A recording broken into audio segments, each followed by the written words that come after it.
Good evening, ladies and gentlemen. Dr. Funkenstein is my name, and speaking truth to power is my game. I want you to live the life that you love and love the life that you live. From the frantic Atlantic to the terrific Pacific, be the best that you can be. And remember to shoot for the moon. And if you miss it, hang on the star that you destined to be. Welcome to the Osiris Effect. Today's topic is the standard American diet. We will be enlightened on the standard American diet by Garrett Johnson. He's a minister, martial artist, power lifter, former bodybuilder, 31-year vegan that works in the health and wellness as the Northern Expansion leader of the Making a Difference organization. Making a Difference organization is about spreading the word of how to naturally protect yourself from the viruses, from these viruses, but they are also about sharing general information about general health principles. So, ladies and gentlemen, I would like to welcome Garrett Johnson. Welcome to the show, Garrett, Mr. Johnson. I appreciate you coming on. Thank you, Doctor. I appreciate you having me, and welcome. I appreciate you giving me a chance to share any information that I may have with your listeners. So, I want to go ahead and get right to the nitty gritty. What is the standard American diet? What is S.A.D? You know, it's interesting that it just happened to be that the acronym for the standard American diet is S as in Sam, A as in Apple, D as in David. Literally, the standard American diet acronym is the word S.A.D. And when you think about the amount of people that have been harmed as a result of the standard American diet, you realize how really sad it is. Right now, per capita, and most people are well aware of these facts, but I'll just go ahead and remind everyone again. We are the world leader as Americans in death from causes that are natural and unnatural. We are the world leader in obesity. We are also the world leader, and I won't really talk about this right now, but we're also the world leader in what's known as iatrogenic death. Iatrogenic is a very, very large word that simply means medically induced death. So in other words, someone received some medication that they shouldn't have received. There was a procedure that was performed that shouldn't have been performed. There was another procedure where there was an accident as the procedure was being performed. It's very, very unfortunate, especially when you consider that we're paying more money for the health care that we're receiving. When we talk about the standard American diet, though, what we're talking about is this free-for-all that we have. You see, in this country, we eat everything, and we eat everything to excess with no regard to the nutritional value of what we're putting into our bodies. One of the things that I think will be very, very helpful, and I see this as a wave of the future, is when the chefs become nutritionally conscious. We're going to turn this thing around. And the reason we're going to turn it around is because right now, most of the chefs that I know have what some people, and I'm not saying this to be disparaging, but this really is the case. Most chefs that I know have what we call Dunlap's disease. Their tummy done lapped over their belt. That's not good. That's not good. And the reason that's not good is because if his tummy done lapped over his belt, chances are he's contributed to other people's bellies lapping over their belt. We want and this is a clarion call, because I know there are a couple of chefs that are actually listening in right now. Please, Mr. and Mrs. Chef, learn about the basic fundamentals of nutrition. Do not continue to give the people the standard American diet. It is over-processed. It's overcooked, it's overprocessed, there's too much sugar in it, it's too unnatural, it's feeding our people less than what they deserve. Please, Mr. and Mrs. Chef, change that, because you can make quality food and you can make it taste good and people will love it. Mr. and Miss Chef, I appeal to you. Please make that happen. I think that's very interesting.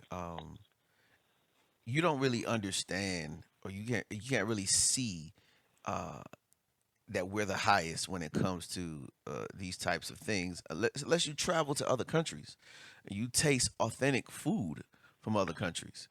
Um, when I was in Italy, it was funny to me because I'm a jokester for those that know me.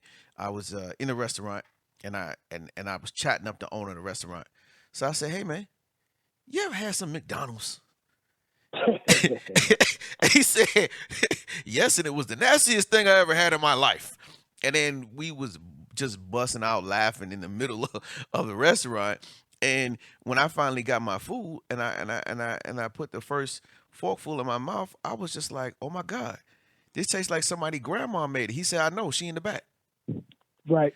It wasn't processed. You can tell just by the taste that there was no preservatives in it, because you realize you got taste buds that you didn't know was there. You Mm. know, um, so what you're saying is so true, and I definitely encourage people, while you're getting this information, like after this show, go ahead and go online and Google foods from other countries, and see how they prepare it. See how they, like when I was in Africa. Oh my God, that was some of the best cooking ever.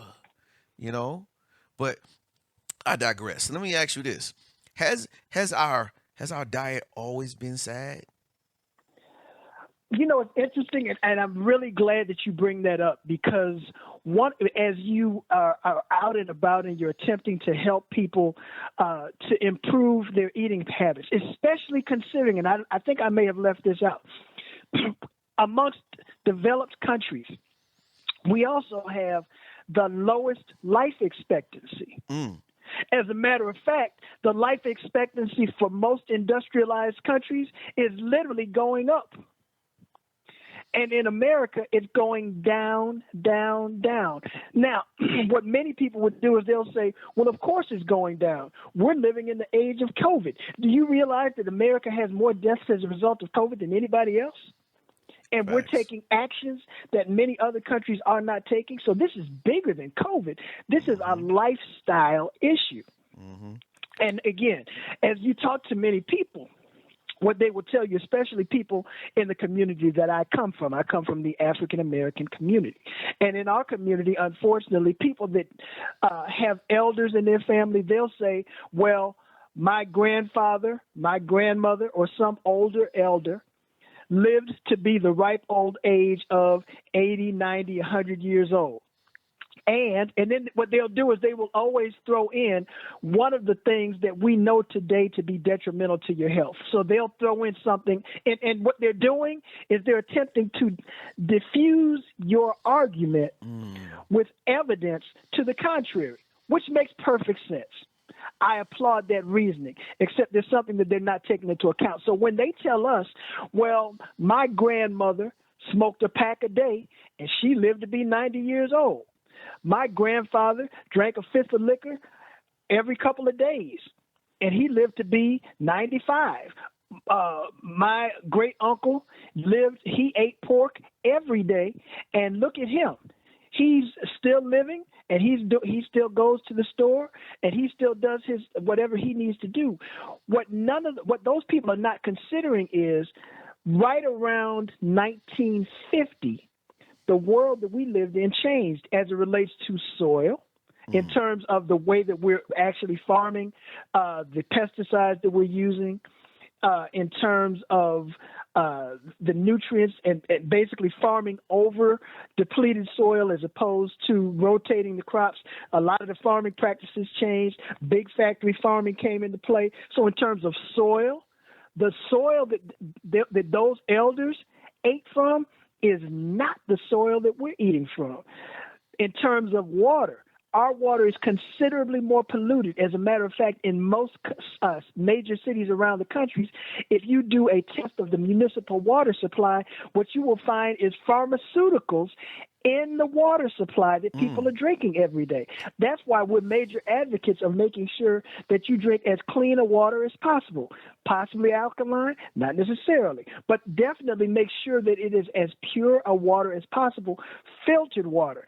I'm an advocate of filtered water even over spring water. The reason why I'm an advocate of filtered water over spring water is because of something called fracking. Fracking is a real big term right now. Basically, it's a technique that they use to extract oil from the ground. They use explosives to get this oil out of the ground, sometimes out of mountains above the ground. But when they do that, what they're doing in many instances is they are actually disturbing the natural aquifers where the water resides within the earth, and they're introducing pollutants into the water. So you could get a spring water and not realize that that water has been contaminated by an aquifer. The aquifer from which that spring came has been contaminated as a result of fracking. So fracking has changed the game. That's something else. So the water is not different. The soil, the water is different. The soil is different. And then everybody also understands the air is different even, because we live in a society right now where there are more cars on the road. Now, we may not be living with as much pollution as some other countries where you literally can barely see as a result of the pollution in the air. You can't see 10 feet in certain countries in Asia, unfortunately, because they don't necessarily have the same clean air standards that we do here in the United States. However, we still have a significantly more polluted from a breathing perspective. Also, you're looking at different levels of electronic devices. Everybody's got a smart something, and they're about to introduce 5G. Why does 5G matter? Because in order for 5G to work, you have to have lower terminals, more terminals with more power. More terminals, more power means that there's more of those radiation that's coming that's going to be introduced into our atmosphere. The harm that is going to play to us as people is debatable, but it could play a role. And unfortunately, we won't know for years on end how significant that's going to be. So the atmosphere is different. So yes, the grandparent, the elder, the great aunt may have lived a long life, but the reality is they lived the vast majority of that life in a different world than the world that we live in. We've got to do things differently. And we're going to be talking about some of the things that we can do differently momentarily. And I mean, I think it's very important that you went ahead and talked about the soil. A lot of people don't realize this. The soil, like you said, is different from what our grandmothers ate and grew their plants and stuff from. And just a couple months ago, Bill Gates just bought, if I'm not mistaken, it's 109 acres of farmland. So yes, the soil, the soil that we have that we're currently eating from now, it might not be the same 5 years from now. Right. So, I would encourage all listeners to work their way towards becoming self-sufficient when it comes to what you eat. Whereas you get some kind of designated area on your property, or even if you have an apartment on your terrace and you grow your vegetables, you grow your fruits, so that way you don't necessarily subject yourself to what might be coming down the pipe, because it's debatable what might be coming down the pipe. But if you grow it yourself, you know what it is, what's in it. Right. But so now, what makes it so sad? Well, the biggest thing that makes it so sad is that it is profit driven as opposed to being people driven. In the society that we live in, we literally have, and I'm not speaking of using any genetic modification. I don't mean any excessive pesticides. I don't mean anything that is beyond anything that is man-made, but purely using the knowledge. The difference between man-made and knowledge is man-made is where you literally create something that from almost nothing. You take the good from what already existed try to put it together to make something else so that you can get your own, you can make profit from it. A real good way of looking at that would be a drug from which you actually extracted. You went to an actual plant, you got the goodness from the plant, you pulled it out, you put it into a pill, and you sell it to people for a profit, instead of simply encouraging people to use the plant from which it came. Those are the differences between those two things. So what we want to do is we want to encourage people to learn. And also, let me share something else with you, because you brought up the point about growing something for yourself or some things for yourself. 3 generations ago, particularly in the African American community, even in the heart of the city, or a city where there's not a lot of land like Brooklyn, most people had window plants where they would grow tomatoes. Most people had window plants where they would make peppermint, dill leaves, different things of that nature. Not to mention, if you actually had some ground to grow on, those people all had gardens in the backyard. The reason that they had gardens in the backyard is because, just like you said, you want to be in position to do for yourself. You don't want to be at the beck and call of the nearest grocery store, and God knows you don't want to be at the beck and call of the corner store, because the corner store is basically a place where you go to pick up things that you may have run out of. But you never want to purchase food from most corner stores, because unfortunately, most corner stores don't sell fruits, vegetables, nuts, grains, and seeds. And those are primarily the things that we need to be building our nutrition around, because when you build your nutrition and your diet around those things, now what you're doing is you're positioning yourself for health, as opposed to positioning yourself to be a part of a system that we've already identified as S.A.D. So now, are some people are some affected more than others when it comes to this sad standard American diet? Absolutely. What we found over and over again, in any of us that grew up in impoverished situations, I actually was raised on Hollywood Road and Bankhead in Atlanta, Georgia. And so that is not necessarily a silver spoon area. However, and that's also, and interestingly, I've never found a wealthy community with corner stores or bodegas. I've never found one. I know it must exist somewhere, but I have yet to find it. That leads me to the conclusion that a lot of those that are economically, not physically, not emotionally, not mentally, but economically the least among us, those people are not receiving the options, or they're not being readily made available to purchase the fruits, vegetables, nuts, grains, and seeds. And then also, from an educational perspective, they're not necessarily being taught in the school system. People aren't necessarily going into those communities to have workshops to teach people how they can do for themselves. And when you go to those communities, a lot of times what happens is you're laughed out of the door, because they don't even have an appetite for that type of information, not to mention those foods. I mean, go ahead. No, you go ahead. I think it's so interesting that you say that, because everybody that knows me, they know that I was born in Harlem, New York, raised in Far Rockaway, Queens, Southside, Suicide, Queens. So I grew up in what is called a food desert. Most people don't know what that term is, and it basically means, you probably describe it better than me, but it basically means that there are certain things that are just not readily available for you. So fruits and the vegetables, they weren't the easiest to get. Like, for example, I didn't know what a nectarine was. First time I seen a nectarine in real life was when I went to college. That's not good. And it's a joke that me and my friends laugh at today, because I remember I was in the store. I said, "What's that, a nocturne?" They was like, "Wait a minute. A nocturne? You ain't never seen a nectarine before?" And I was like, "Nah, bro, I don't know what that is. It looked like is it a cousin to an orange or something? I don't know." And that's when I started to learn. I didn't know what cauliflower was.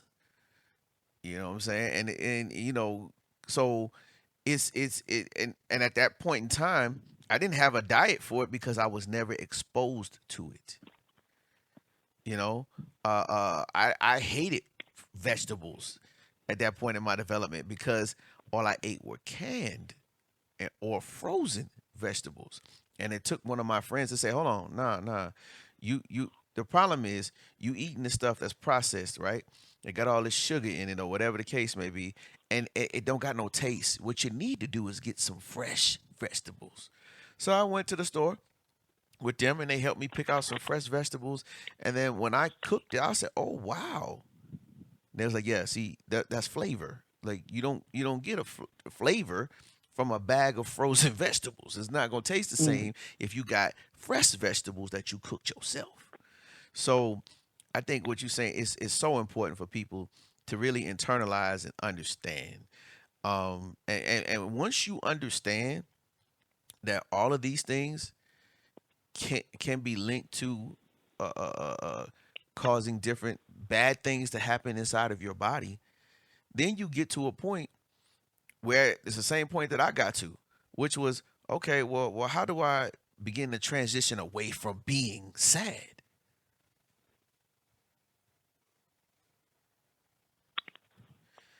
So how do you transition? So, Mr. Johnson, tell us, how do you transition away from being sad? Well, one of the things that you have to be clear on is that our bodies were not designed originally to consume meat frequently. Mm, And what my belief, and this is my personal belief, based on my experience with the human body, as well as some of the religious books, meat is an emergency food.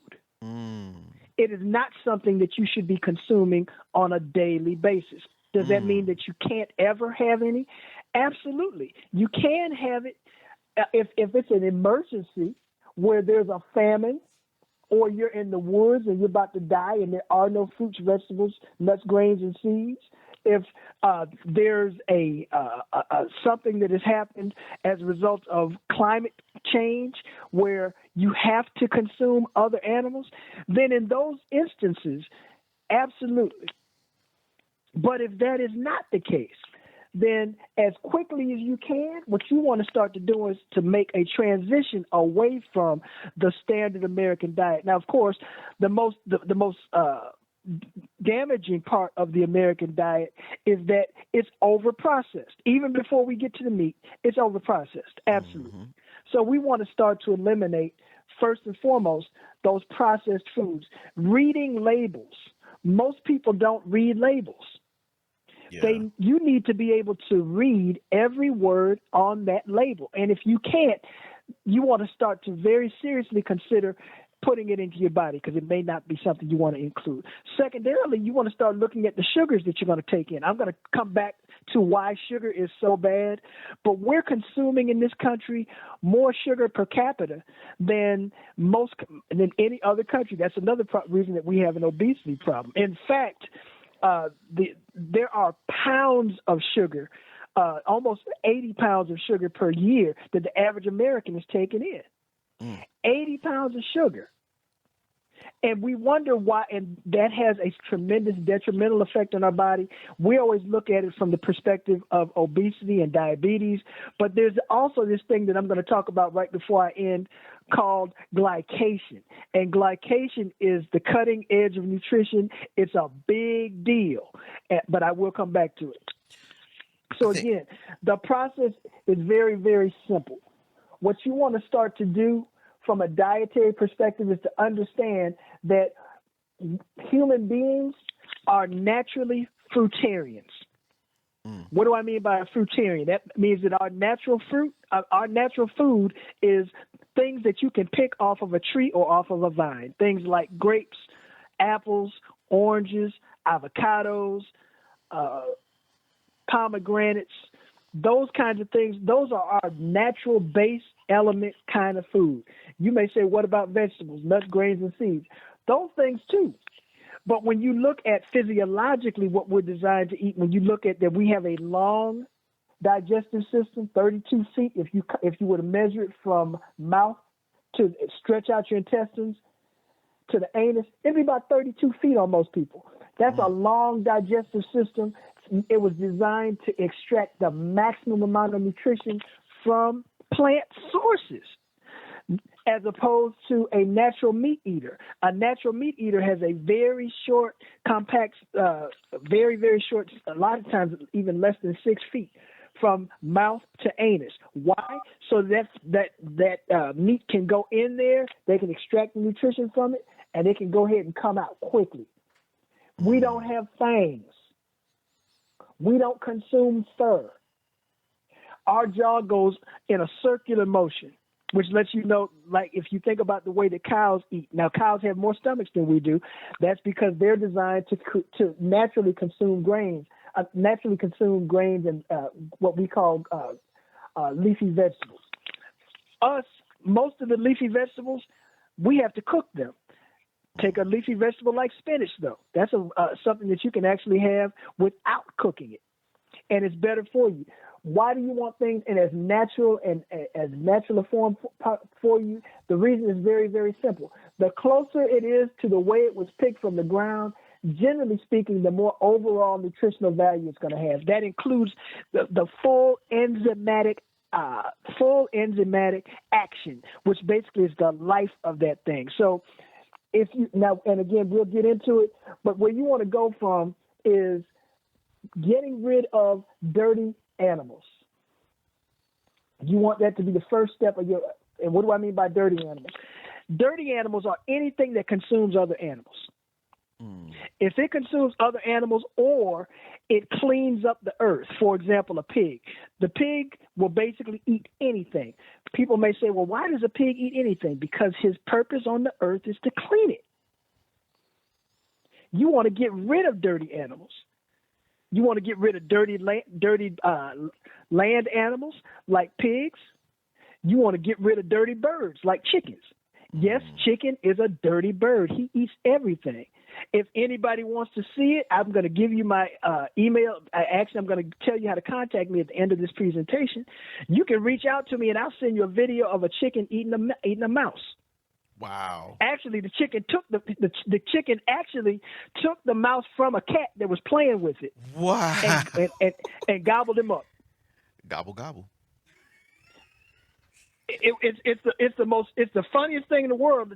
The chicken literally runs over to the cat as if to say, "Man, you playing around with this thing. Let me go ahead and swallow this mouse up. You are tripping." But chicken is a dirty bird.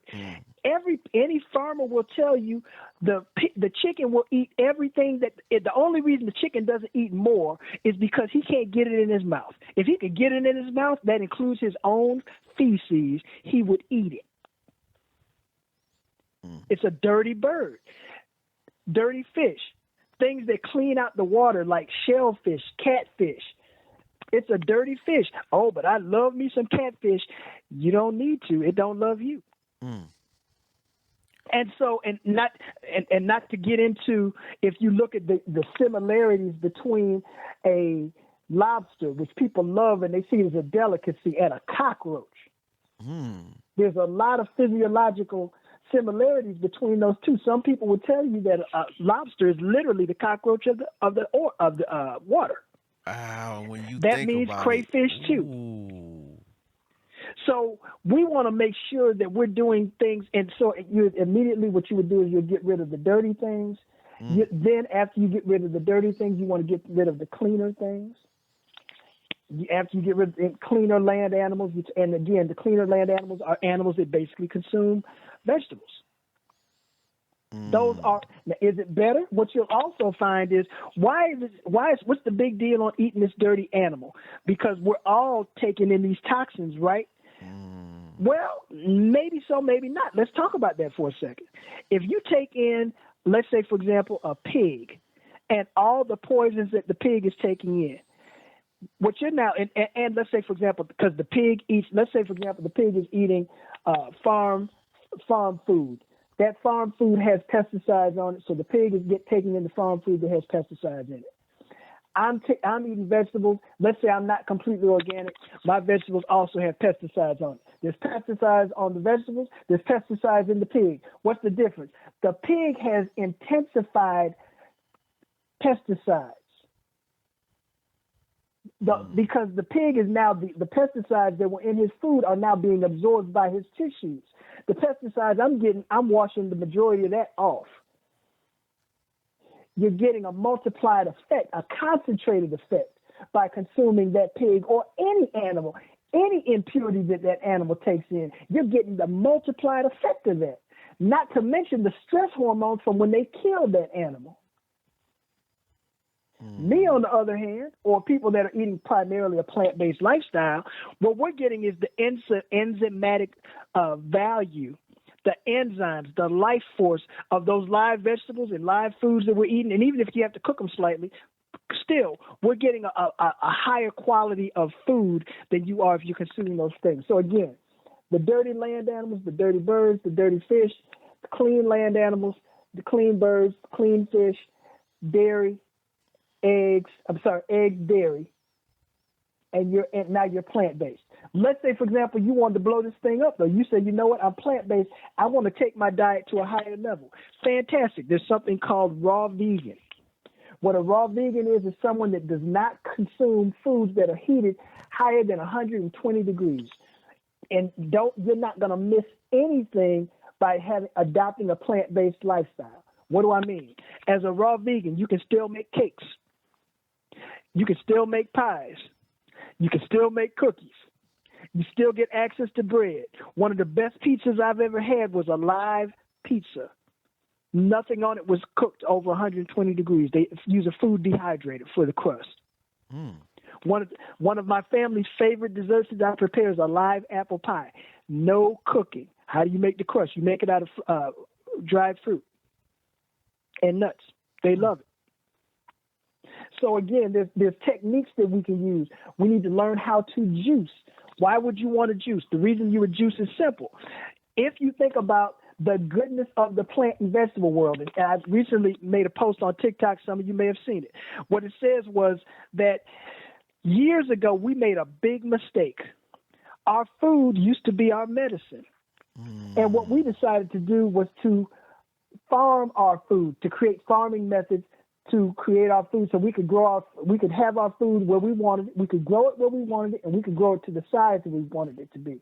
When we did it, we changed nature because there are things that we don't understand about nature. Again, every year, and this is why you can't live purely on supplements, even though supplements are important.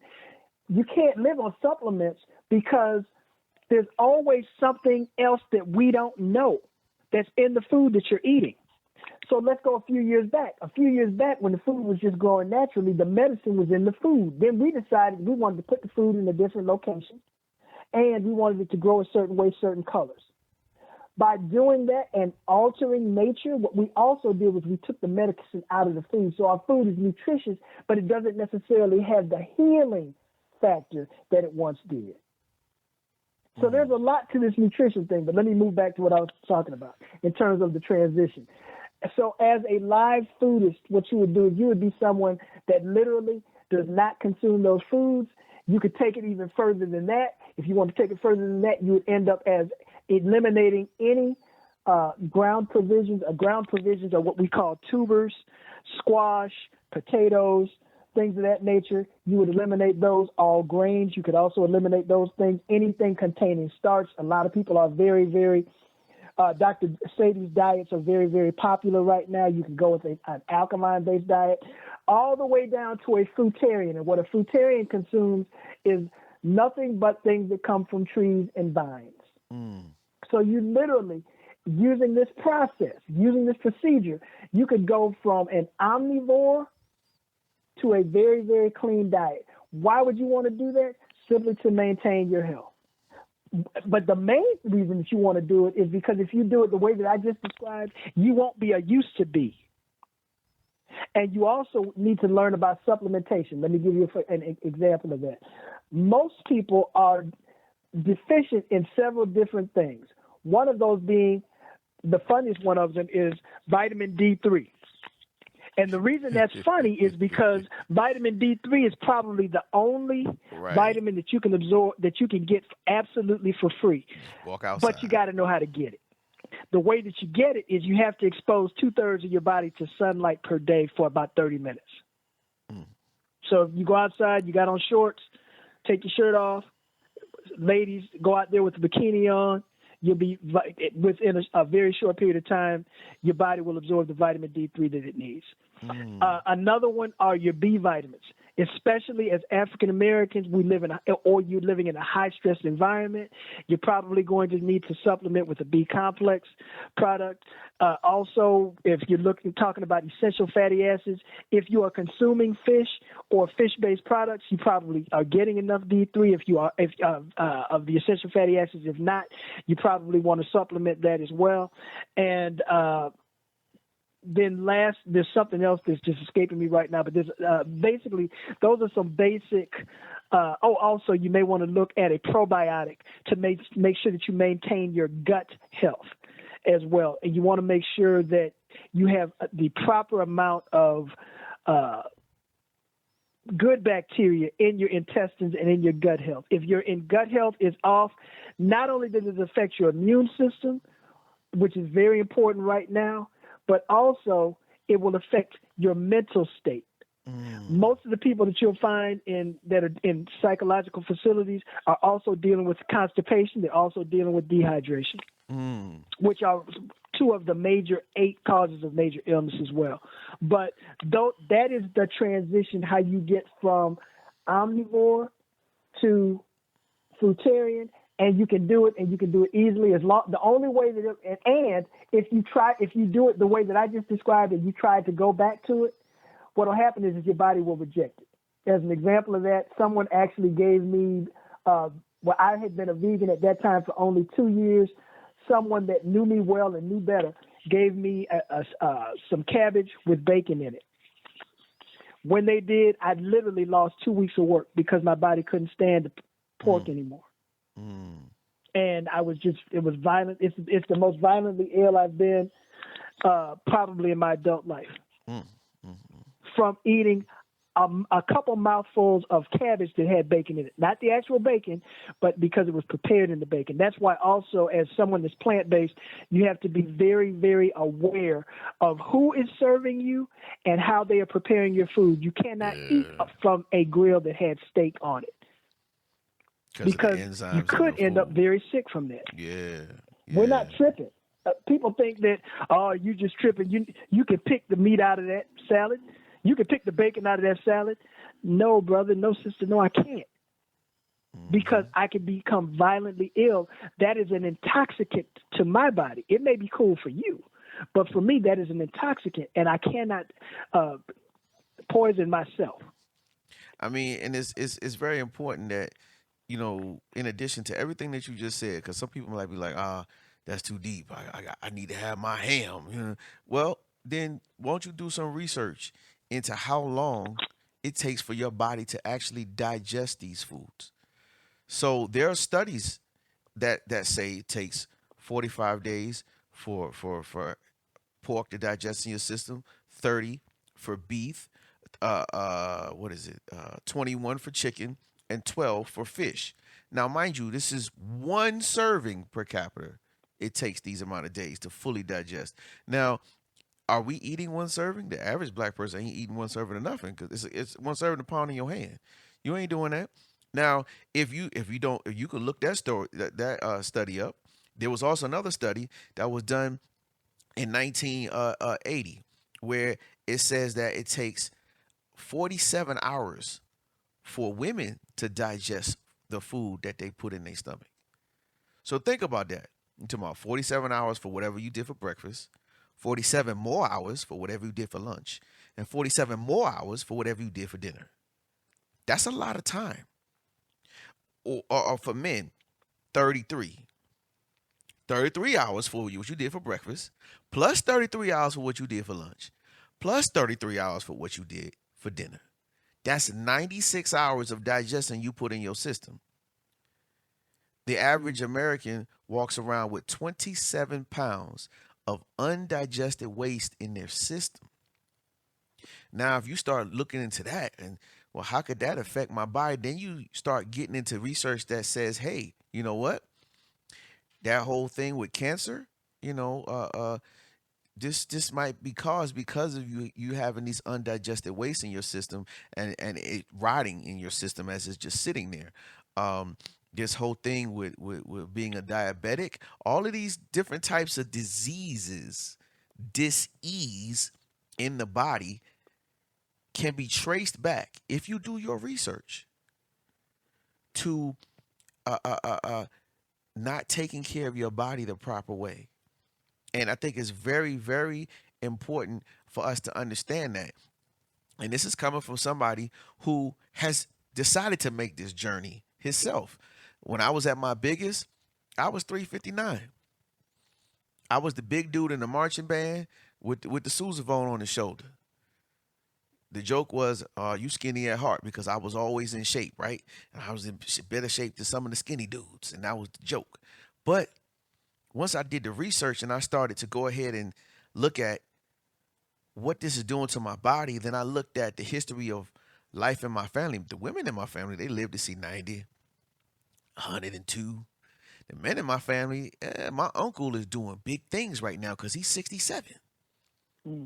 Nah, I want my check from the government. I done paid into that. I need when I'm 65, I need my money.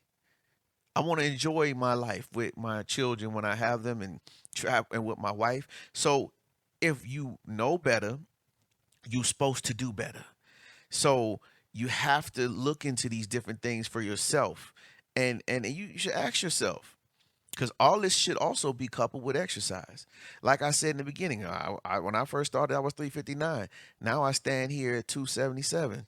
And my ultimate goal is to get down to 240. And it's not something you can snap your fingers and do overnight, because you didn't get big overnight. But it takes consistency and hard work, because I ain't gonna lie, you know, this lifestyle causes you to have to prepare your food ahead of time. So if you don't, you might be riding and that Burger King fish sandwich might look good to you. But is that the best thing for you? Then you kind of realize, dang, it's really not that many fast food places that I can go and grab something real quick that's not gonna create or possibly create dis-ease within my body. And it's like, oh, well, that's why you got to plan your meals better. You know, so we're getting ready to go to commercial break. But when we come back, stay tuned, because when we come back, we're going to be taking this thing to the next level. Please stay tuned. The Green Llama strike.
I cannot believe that llamas became the #2 trender in the United It's number States. one. Llamas is the #1 trending topic right now in the United States. Oh, for goodness and then sakes. we have multiple trending topics. You have, for a little while, black llama was trending. Yeah, basically, I wanted before I'm going to definitely come to that, but I wanted to make a correction to myself. I said that the average American consumes 80 pounds of sugar per year. Okay. And when that came out of my mouth, I said, wait a minute, that's not right. So I went and double checked that during the commercial break. Mm-hmm. The average American consumes 152 pounds of sugar per year. Oh, okay. So double that. Okay. Now, why does that matter? The reason that matters is, and I want everybody to get this in your mind for a second. Most of us are familiar with what an Olympic bar looks like. It's the bar that people use when they're training with weights. It's a little over 6 feet long, and they have the big weight plates that go on it. Mm-hmm. 152 pounds is pretty much the same as the largest plate that most gyms have. The standard plate, the largest standard plate that most people have, which is 45 pounds, plus the bar, that's 135 pounds, and 2 5s on each side. Jeez. The average American can't lift that, but they're eating that much sugar per year. Mm. And that's a crying shame, and it shouldn't be that way, but that's what happens when we eat the standard American diet. The transition matters because the unfortunate reality is, as I shared earlier, meat is really an emergency food. So if you take in anything that is unnecessary, then your body now creates a dependency on that thing. So you have to detoxify from that the same way that you would have to come off of drugs. You also have to come off of meat the same way, which is also similar to the way that you have to come off of sugar too. And if you come off of it the way that I described, the transition is very, very easy and very simple. One thing I do, because I am running out of time, I do want to touch on the importance, why sugar matters. Sugar plays a role in what's called glycation. Anybody that's looking for a word, G is in great, L is in Larry, Y is in yellow, C is in cat, A is in apple, T is in Tom, I is in ink, O is in Oscar, N is in Nancy. Glycation is the root cause of most illnesses. And if you doubt me, go to Google and pick a condition, any condition. And after you enter that condition, I want you to write the words glycation study. I have been doing that for over a decade with people, and nobody's found a condition that didn't have a glycation study. It's the root cause of most illnesses that you can think of: cancer, diabetes, arthritis, overweight, even down to sexual enhancement. Because there's something called an anti-glycation end products. Like I said, it's the cutting edge. The bottom line is these are harmful compounds that are formed from a variety of different ways. Atmospherically, you get them through the air, you can get them from where you prepare your food, but also usually it's from diet. When protein combines with sugar, you get these harmful products, AGEs. Why does that matter? Because if you think about the American diet, a basic food is hamburgers. Hamburgers are protein and a carbohydrate bun. Down in Mexico, they've got tortillas with beef, carbohydrate and a meat and a protein. Africa, injera and goat, same thing. Go over to Ireland, potatoes and beef. All over the world, we messing this thing up. And what you need to do is to introduce something that can stop the formation of anti-glycation end products, or to slow down the glycation. There's some nutritional things that you can do that. I'm going to be meeting with a group of people in about 2 weeks to talk about how to transition. If you have any information about how to improve your diet, how to transition, how to get rid of these AGEs, how to improve your overall health, please reach out to me online. You can reach me on Facebook at Garrett Johnson. You can find me on Instagram, Garrett Johnson Jr. At TikTok, I am Coach GJ. Or you can simply send me a text if you want access to the course I'm going to be doing in 3 weeks. And you can reach me at 470-646-1678. We will be covering everything you need to do to make the plant-based transition, including recipes and equipment, so that you can be a successful plant-based liver. And again, I would like to say to Dr. Short, my brother, thank you again for allowing me the opportunity to share with your guests. And if you'd like for me to come back in the future, I'd be more than happy to do so, because you're doing a great work and people are being affected and lives are being changed because of the decisions that you've made and the example that you are setting. So thank you for that.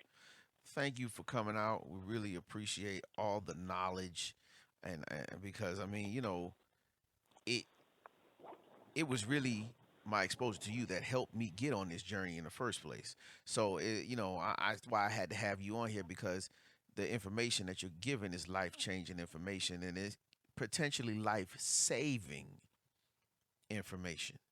And everybody needs to know that. So, ladies and gentlemen, in closing, research. Do your own research, okay? Read up about how long does it take for food to digest in my system? What are these AGEs? But investigate what you're reading.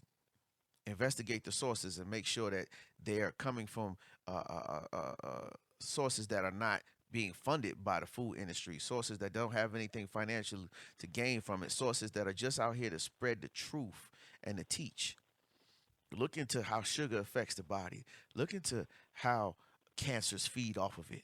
Look into what has sugar in it. Sugar's in bread. Sugar's in this, it's in that. It's in a lot of stuff that we buy. So ask yourself why. This is all very important. And these are things that you could change your life. And I'm speaking from experience, because as I went from being 359 down to 277, my life has changed. Things changed in my body. I'm more nimble. I'm 41, about to be 42 next week, but I move better than some cats that are 30. And it's a reason for that. So in closing, ladies and gentlemen, I will say this: do your own research. Know what you're putting into your body. Read these labels and take an earnest interest. And if you're going to see 67, if you're going to see 77, can you make it 101? Can you see Moses' years?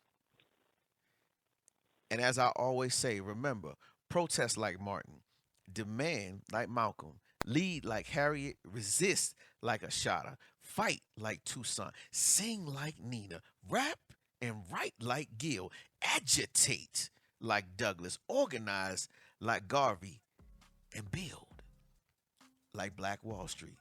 Until next week, ladies and gentlemen, God bless and good night.